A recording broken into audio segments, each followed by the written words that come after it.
I'm Rebecca Fryer with Kingstonist News. Here's what's making headlines today, July 6, 2022. A man's body has been recovered from the waters of Lake Ontario following a dramatic incident on Monday, July 4th, where police say a fully clothed man with a beard was observed jumping in the water.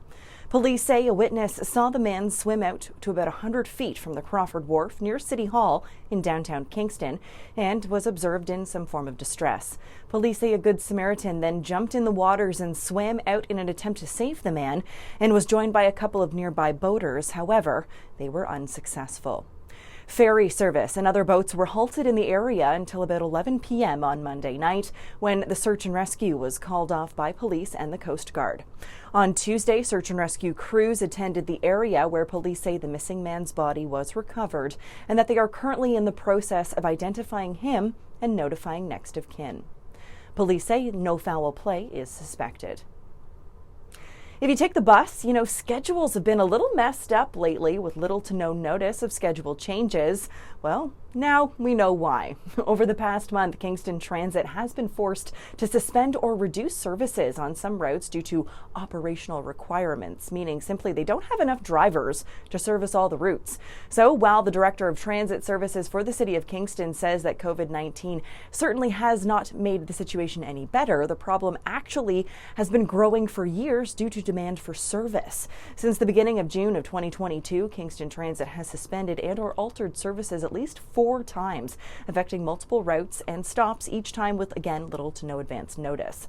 The operator says they have been actively recruiting online and have been successful in attracting a few experienced drivers to Kingston in the last couple of months. Kingston Transit says they are actively working to address the shortage and suggest that these disruptions will likely become fewer and further between. Over the weekend, 2 Kingston area elementary schools were the targets of vandalism. On Sunday, July 3rd, officials at a Call R. James Henderson Public School on Roosevelt Drive were made aware that the school's newly installed medicine garden, raised garden boxes, were knocked over and had soil and plants spilled all over the ground. While the planter boxes themselves remained intact, the cost of replacing the rest of the contents is estimated to be $1,500. Meanwhile, police say hate speech was spray painted on the building and windows smashed at Archbishop O'Sullivan Catholic School in the Bay Ridge area. Police ask anyone with any information on these acts to get in touch. A reminder that you can leave tips anonymously simply by calling the police main line and asking to remain anonymous. If you're one of those people who flushes your daily contacts down the toilet or the drain, you need to stop. You're part of the microplastics problem, and there's now a much better way for you to recycle those bad boys. A pair of local eye doctors are helping to divert waste by collecting disposable contact lenses and their packaging as part of an Ontario-wide recycling program. Limestone Eye Care, located at 215 Princess Street, and Bayview Optometry at 1260 Carmel Boulevard in the West End is where you can drop them off. And lastly, representatives from the City of Kingston, Kingston Frontenac Housing Corporation, and Kingston and the Islands Member of Parliament, Mark Garrettson, gathered at 1316 Princess Street on Tuesday morning to celebrate the groundbreaking of one of the city's largest mixed-income housing projects.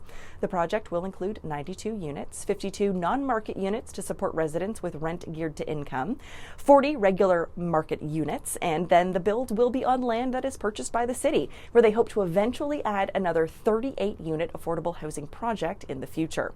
Tenants are expected to be able to move in as of July 2024.